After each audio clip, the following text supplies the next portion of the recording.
Hello, everyone. This is Dr. Joseph Burrascano talking to you on behalf of IGeneX Lab. I have some very exciting new tests to talk to you about, and also some guidelines from one clinician to another.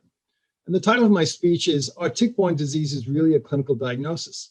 That's a really good question. And I want to show you how using a better lab and better tests at a better lab can help you and your patients too. So first of all, you get mixed messages from the CDC. On the one hand, they say that their case definitions are not for making clinical diagnosis, but on the other hand, they say that you need a two-tiered test to make the diagnosis. So you're getting mixed messages. And the problem is in the real world, if you start to diagnose your tick-borne disease patients based on clinical features only, and you don't have a positive test to back you up, you might face and maybe have faced criticism, even trouble from others, from practitioners. Insurance companies may not want to cover treatment or testing. Medical and professional boards sometimes get involved. So is a solution to just not take care of these people? Well, of course not. The solution is to get a better lab and better testing. Now, are the tests really that bad? Actually, some of them really pretty much are. And I'm going to go through a series of examples using Lyme disease to show you what we're talking about here. So first of all, this is a study published a number of years ago on the accuracy of the Lyme ELISA. If you look at the sensitivity, it averages out less than a coin toss, 49%. Also subtle thing that you can see here, there's a trade-off between sensitivity and specificity. You make the test more sensitive, you lose specificity, and vice versa. Now, the CDC also is recommending this two-tier testing. Now, what is that? Well, the idea is to use a very, very sensitive first screening test. That's called tier 1. And so sensitive, even if you get some false positives, that's okay, because if it's positive, you do a second test, which is a very specific test to kind of screen out the false ones. Now, you'll report a positive only if both are positive, but if tier 1 is negative, you don't do the second test, and you just call it a negative test. There are problems with this. The CDC is using the Lyme ELISA as tier 1. Now, that already has less than a coin toss in terms of sensitivity, so you're basically throwing out half of the cases. This would never, never be acceptable in any other disease like, God forbid, breast cancer, HIV, anything else. And then tier 2 being a Western blot, it's really not that more specific than the ELISA, at least in most commercial labs' hands. And it may not be as sensitive either, so you're going to get false negatives, and basically the test is useless. Now, why are they so insensitive? Well, there are a couple of reasons. One possibility is that you may be testing for the wrong germ. Now, we know nowadays by doing these better tests that Lyme disease in America is not just one strain, Borrelia burgdorferi sensu stricto. It's a number of different species and strains. They call that Borrelia burgdorferi sensu lato. None of the big labs that do ELISAs, IFAs, Western blots, PCRs, or T-cell tests have ever been validated for this broader grouping of Lyme Borrelia. When it comes to tick-borne relapsing fever, which, by the way, is a lot more common than people thought, and I'll show you data on that in a second, they've only been validated against 2 species, and the testing they use has been very insensitive, and I'll show you some reasons for that in a moment. So now, what has happened is they've taken a group of patients who are seronegative on standard tests, and using the Lyme ImmunoBlot that IGeneX has developed, and also the tick-borne relapsing fever that they developed, these tests can look for these different species. And guess what they found in these seronegative patients? Well, they found all these other species were present. They weren't seronegative, they had clinical Lyme disease, but they were different species. 10 of them had Mayonii, some had Spielmanii, Californiensis, Guinea, you see them all.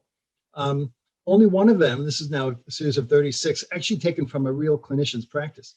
Only one had the sensu stricto classic American B31 Lyme strain that a standard test might have picked up. You notice that 5 cases could not be speciated on the ImmunoBlot. When that happens, it simply means that either there are more than one species present and you kind of get a confused picture, or there might be some species there that haven't been tabulated yet, and that's always possible. People and animals do cross borders. The second series I'll mention here has to do with tick-borne relapsing fever.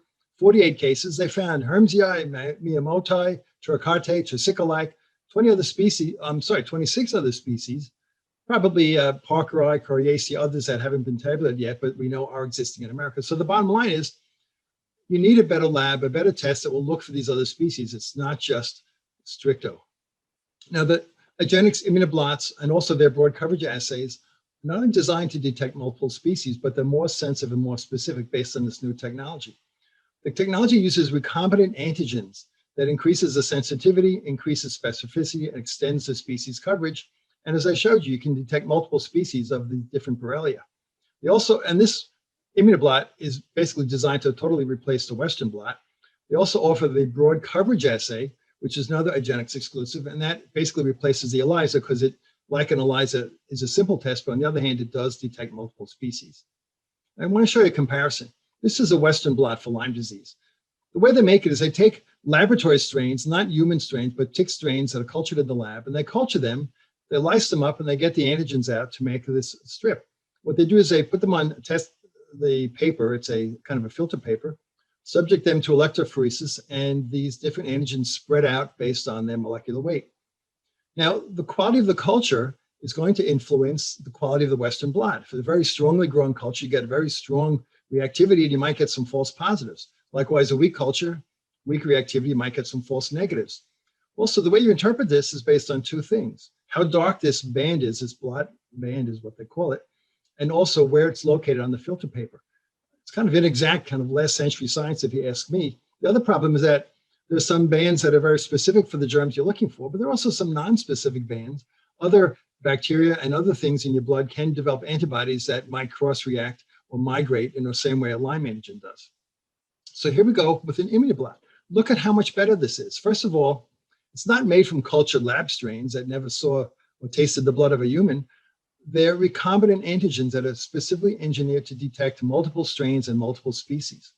Here, instead of relying on a random culture, precise amounts of antigen are delivered, and they're put in exact locations. There's no electrophoresis and migration to worry about.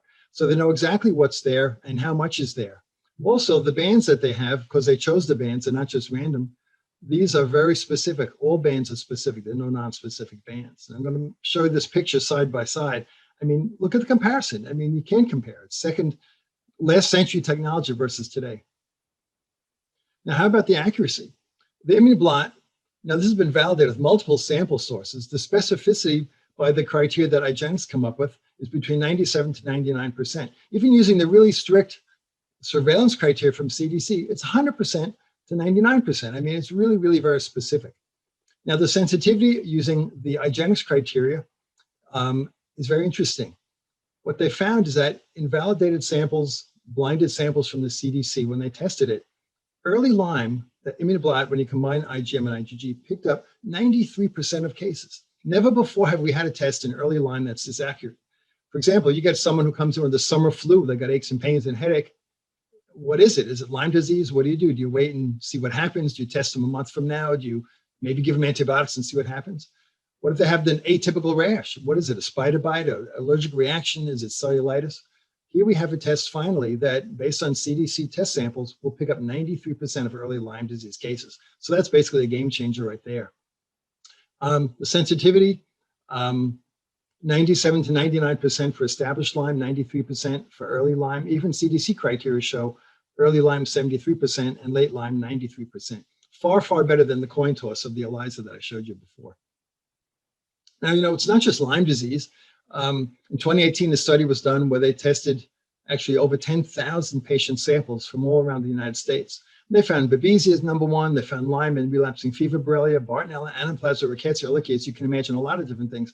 But 40% had at least one separate co-infection, in other words, two pathogens. 15% had 3, 4.6% had 4, and almost 1% had 5 pathogens. So it's not just Lyme disease. Babesia testing, very important to realize that there are different species in this country, not just microti. Babesia duncani was thought to be on the West Coast, but it's not, it's nationwide. IGeneX will test for all of these species. Their fish test is an IGeneX exclusive. It's genus specific, will cover all the broad species, far more sensitive than a smear in all stages, early and late. And it scored 100% on validation testing. I don't think anyone else has done that. They offer serology for Babesia and microti and duncani both. And the PCR, likewise, genus specific, they can pick up the different species of Babesia. Bartonella, another very difficult germ to detect testing-wise. They live in the blood, they live in the tissues, they can live even within cells, so they're very hard to pick up. Also, when they're active, they're not always present in the bloodstream, and when they are, the amount varies. Also, another very amazing thing, they secrete a lot of biofilm, and I've seen actual pictures of them in the bloodstream embedded in this gel-like substance. And you know, when you have bacteria embedded and protected by biofilm, very hard to detect them by direct or even indirect testing. What IGeneX has come up with, though, is a multi-species Western blot exclusive to them because there are many Bartonella species out there, at least 30 and maybe more. Every time you read, there's more species being discovered. Standard testing from commercial labs, they look for Bartonella henselae only, and maybe some others if you ask for it. But here, the multi-species Western blot will detect them. Another exclusive to IGeneX is the fish test. Again, it's genus-specific extended species coverage, but this is the big thing.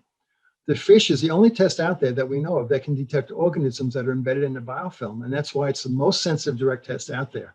In addition, for those patients who are B-cell deficient, you can get a T-cell response assay for the Bartonella.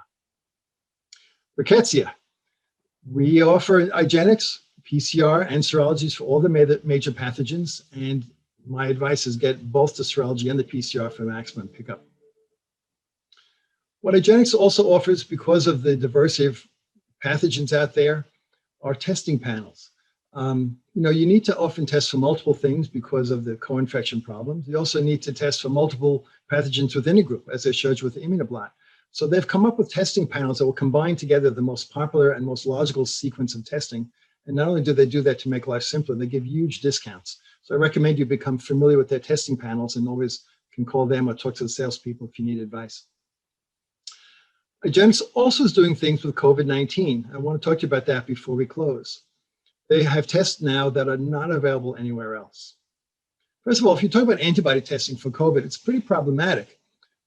First of all, antibodies don't develop right away. A couple of weeks after the onset of infection, maybe a week after symptom onset, you might start to see IgM. It will persist for 6 weeks, a little bit longer.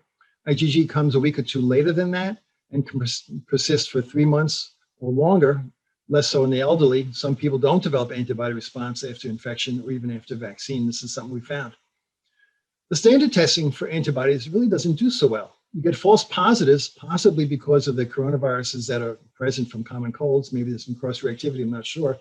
Also, the false negatives are typical, turning down this test sensitivity because of the trade-off between false positives and false negatives.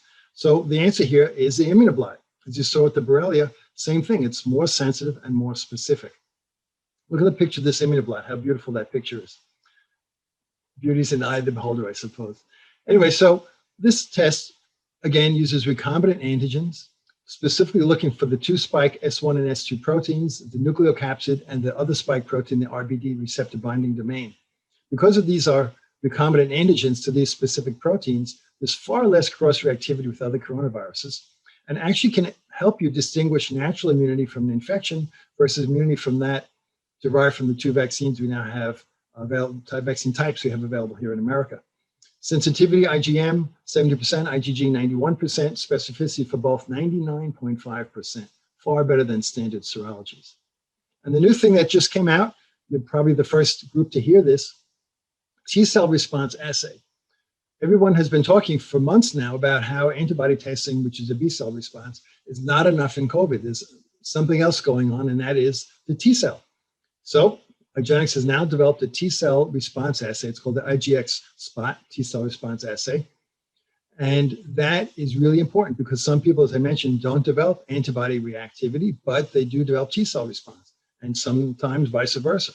So to get the best picture of somebody's immune status to COVID, you really need to do both the T-cell and the B-cell testing, the ImmunoBlot and the IGeneX Spot. Why? Well, if someone has had COVID already, to see if the immunity is present. Maybe you want to give them a vaccine if it's not.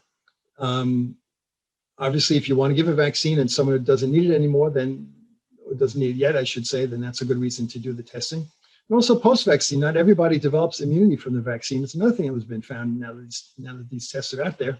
So post-vaccine, you can do this to see if you actually responded. I want to close by talking about customer service. Everyone knows that IGeneX really in the field of tick-borne disease really is a leader. I mean, in many ways, clients can get information. Customer service people, by the way, are very heavily trained and knowledgeable, happy to help you out. The salespeople, likewise, are heavily trained by physicians, and we're always exchanging scientific articles and going to seminars together. Dr. Shah is a lead scientist. She's great on the phone. A very comprehensive website you should check out. Got a lot of great information, scientific articles, even webinars. So that's my presentation for today. I thank you all for your attention and best wishes.